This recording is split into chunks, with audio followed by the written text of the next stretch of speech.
Hello people, and welcome to Crypto Exposed. Top expert mocks claims that big institutions will replace XRP. Okay guys, let's get into it. Okay, so the expert in question is Vet, a great mind in the crypto space, in the XRP community also. He's actually a validator within the XRP community. And yeah, I'm really glad to see this because I have been covering this myself very recently, not just with XRP, but with Hedera as well. And, you know, when I'm obviously giving you my content, I'm giving you my thoughts. Now, don't get me wrong, I do my research and things like that, but it's giving you my thoughts, right? So when I see a mind like Vet who's also saying these things, it kind of just gives me that confidence of what I'm saying is obviously I'm on the right path with what I'm saying. So, let's get into this then. So Vet is basically, you know, just mocking people who are saying that, you know, oh yeah, they're just going to make their own blockchain and replace XRP, and, you know, thinking that it'll be that easy to just take out XRP. And the reasons why he's saying that that's not likely to happen is things that I've said to you before. So I'm going to basically just express my thoughts here because they're pretty much in line with Vet's. So this is what I've been saying to you guys. So when it comes to, you know, making a blockchain, right? Yes, anybody can make a blockchain. Yes, anyone can make a cryptocurrency. Yeah, that's fine. That's straightforward enough. However, it's not as easy to do as people think in terms of trying to make it successful, in terms of trying to make sure it's well maintained, in terms of trying to make sure that security wise that it's safe, that it's trusted, it's not going to keep going down, it's not going to have outages, there's not going to be congestion issues and things like that. So this is what you've got to understand. When it comes to the cryptos that are out here now, right? These crypto networks, some of them like XRP specifically, XRP was created, I want to say 2012 roughly, I believe the XRP ledger was created. So it's been around for a long time, right? And what does that mean? Well, it's tested, right? It's been out for a long enough time where if there was going to be issues with the XRP ledger, you most likely would have seen it by now, right? Like if it was going to have problems where it's had outages and stuff like that, you'd pretty much know it at this point. And a great example of that is Solana, right? Like the problem with Solana is it has a lot of outages. It has a lot of problems. And that was one of the reasons why, you know, when I first heard about Solana, I didn't invest in it. It is because when I heard about it as an actual network, I mean, price-wise, it's done great. So, you know, hats off to people who invested in it. That's fine. But in terms of how I heard it was as a network, it wasn't greatly reliable when I'm thinking, okay, is this a network that could be used by institutions on a big scale? I don't know, because these outages that the network keeps having, it's a very big problem if you're talking about trying to use it on an institutional scale, right? So, you know, I always had my doubts because of that. And so I decided not to invest in Solana. Now, don't get me wrong, money-wise, I would have done great. So, you know, in that regard, I'll still say I missed out, but it is what it is. Like, I'm going by what I think, you know, companies will want to use for the future. That's what I base my investment, right?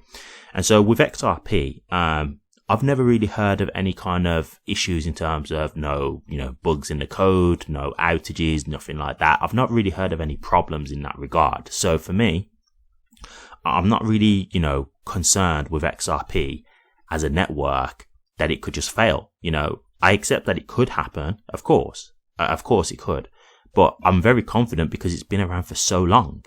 And so this is what it comes to when these institutions will be thinking about, you know, maybe making their own blockchain, because, you know, you got to think they're starting from scratch. It's not even just creating a cryptocurrency, because a cryptocurrency is a bit easier because you can just base the crypto on a network already, right? So you could just base it on, you know, XRP Ledger, Ethereum, whatever, Hedera, whatever, right? But in regards to actually, you know, making the network itself, making the base of it as well, like that's a much harder task, right? And then what you've got to understand is a lot of these institutions, they're not really savvy to crypto and blockchain technology yet, right? So they're probably going to have to hire more staff. They're going to have to hire people who are blockchain specialists who would be able to, one, make the network, two, maintain the network, and three, you know, make sure that if there's anything that goes wrong, they're able to fix it as soon as possible. And then, you know, these institutions, on top of that, a lot of these are going to be making pretty much private networks, right? Because they're not really going to want to have all their information just out there, most likely. So that's another issue for them. right? And so they're probably going to make a private chain more than likely, right? So this is the thing this is all the things that's going to come into play when, a big institution is going to be considering whether to make their own blockchain. And so, yes, I'm not denying that they can't do it. I'm not saying that it's not an option for them. But what I am saying is, what's the point in going to all that hassle when you can just go to a network that's already out there and can do all the things that you want it to do? That's just a much easier choice. So when people make out like this is what's going to happen, look, there are going to be companies out there that will make their own blockchain. I'm not saying that won't happen. But even with that, right, what you've got to understand is maybe they'll start out trying to make their own blockchain. And eventually when they see how difficult it is, they may give up and say, you know what, let's just go and use a different blockchain that's already out there because this is just too much, right? Or some may just successfully build their own blockchain and be happy with it. Not saying that that's not a possibility. But to say that this is going to just, make XRP obsolete and replace XRP because of this, not at all. Because there's many institutions that are going to want that convenience factor. The XRP ledger is already there. It's been around for many years. It's already got all the liquidity. It's got a big community base. So, all the things that they need is already there. That's like another point too. Like in regards to, building your own chain, you've got to try and build up the liquidity yourself as well, right? So this is another thing to add to it. Like what you understand with using these open public networks, the liquidity is already there, right? Like it's already on the network completely, ready to go. So there's a lot of convenience factors that comes into this. And so while it might sound great, like, oh yeah, we'll just make our own blockchain, understand there's a reason why, you have a set amount of blockchains that are, the most trusted blockchains out there. Yes, there's a lot of companies, there's a lot of, cryptos out there and whatever, but there's only a set amount that have got a really good reputation and ones that we believe will have longevity. Like, please understand this, right? There's like 20,000 different cryptos out there. I don't know how many networks there are out there, but when you think about, the majority of networks you talk about, there's only a few that you really, you only really speak about in terms of actual networks. And that's because, one, obviously a lot of these cryptocurrencies are on some of the big networks. And two, to make a successful network, that's a much bigger task, right? It's easy to make a cryptocurrency. That's a lot easier. That's where you can have like meme coins and things like that. But to create an actual network, and what I mean here is like a network that's actually really good, that's difficult, right? That's the task.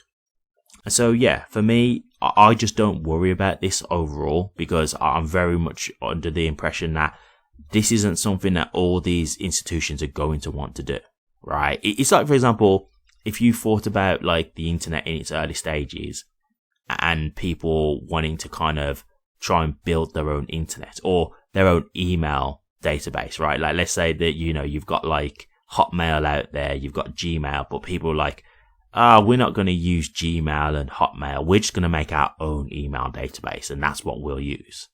Well, you can do that. It's obviously an option, but why would you do that when you've got Hotmail, you've got Gmail, you've got Yahoo Mail and all these others that was out there at the time? You had all these options that were readily available and could do everything that you needed it to do. So, I just don't think it's going to be feasible to think that every company is going to have their own blockchain. I really just do not see that happening at all.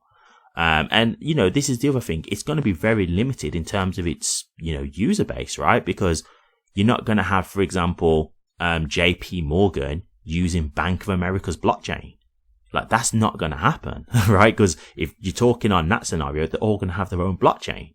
So again, you're very much limited to it being just a small virtual network within your own company, your own institution. And so can you see how limiting that is as well? So yeah, like when it's all said and done, this isn't really realistic at all. Like it's just not something that I could see happening. And, as I say, more than anything, XRP is tested and proven. And that means a lot. Like when you've got a network that's been around for many years, successful, and you can see that a lot of people like it. There's a lot of demand there. So again, you've got the user base, you've got the liquidity. Like, these are things that are gonna, you know, make them very appealing to the institutions, right? So it's going to be a thing where they're gonna go with, you know, they're gonna go with a network, most likely. Again, not saying that will count for every institution. Yes, there may be some that will decide to make their own. Again, whether they're successful with that, who knows? You know, could be that they try it, fail, forget it. Could be that they make their own network and they stick with that. But it's just not going to be a thing where this is how XRP gets taken out. That's just not a likely scenario, in my opinion. So yeah, shout out to Vet for this. This was a great explanation. And as I say, this is something I've been saying to you guys for a little while now, because there's been talks about this going around for a while now, not just with XRP, you know, with Hedera as well. So this is just something I'm glad to see, because it does, you know, reaffirm my thoughts and just showed me that, you know, my thought process was correct with this one. I completely agree with Vet here. I don't think this is going to be likely at all. So yeah, in terms of XRP success, I don't see it being a problem in terms of institutions trying to make their own blockchains. And I hope this has helped you to understand why I think that now. Thank you very much for watching this. Please remember to like, comment, and subscribe, and hit that bell. Take care.